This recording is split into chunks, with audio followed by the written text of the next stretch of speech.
A justiça de Deus prevalecerá em minha vida, pois o Senhor será o advogado deles e despojará da vida os que os despojarem. Bem-vindo ao nosso devocional. O tema de hoje é Se Levante, baseado em Gênesis 21, de 14 a 19. Na manhã seguinte, Abraão pegou alguns pães e uma vasilha de couro cheia d'água. Entregou-os a Agar e, tendo-os colocado nos ombros dela, despediu-a com o menino. Ela se pôs a caminho e ficou vagando pelo deserto de Berseba.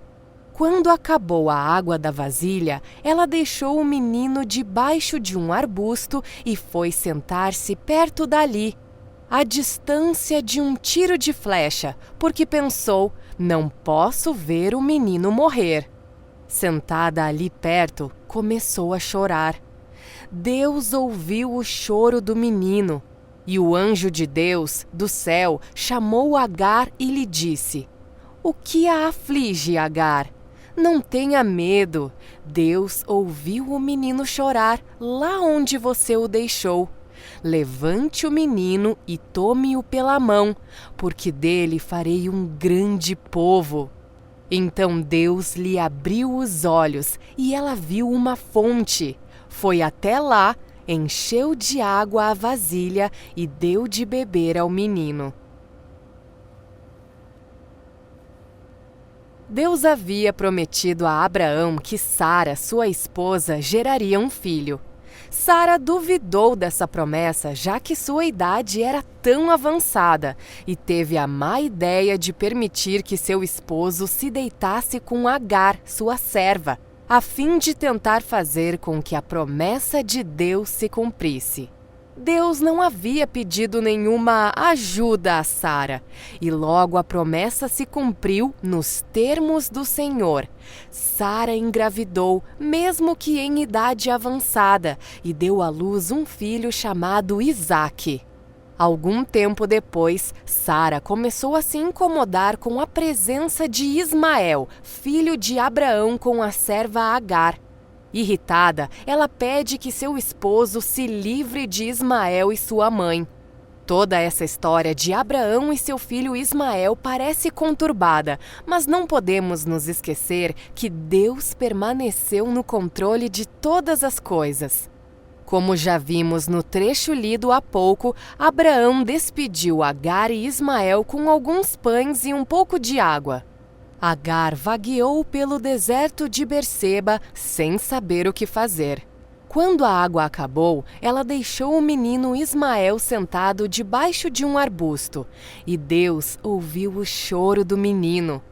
Vemos que um anjo aparece a Agar e ordena que ela se levante para, só então, levantar o menino. É interessante analisarmos que Agar também estava aflita com a situação e certamente fragilizada pelo calor e a falta de água. Ainda assim, Deus ordena que ela se levante. Agar certamente já havia tido outras experiências no deserto. Conhecia aquelas redondezas e talvez até fosse capaz de encontrar o caminho de volta. Mas Ismael não. Para se levantar, Ismael recebeu a ajuda da mãe, que por sua vez precisou levantar-se sozinha, se apoiando apenas em uma palavra vinda da parte do Senhor. Querido irmão, talvez você esteja esperando a ajuda de alguém para se levantar de onde está. Mas se você já conhece o Senhor e já teve outras experiências de lutas e dificuldades, você encontrará em Deus a força necessária para se levantar. Assim como o Senhor enviou um anjo até onde Agar estava, veja esse devocional como uma palavra de Deus para você. E se você se encontra caído, busque no Senhor a força necessária para se levantar neste dia. Senhor, muito obrigado por sempre se comunicar conosco através da Tua palavra. Nos ajude a encontrar a força necessária para nos reerguermos quando as circunstâncias da vida ameaçarem nos desanimar. Em nome de Jesus. Amém.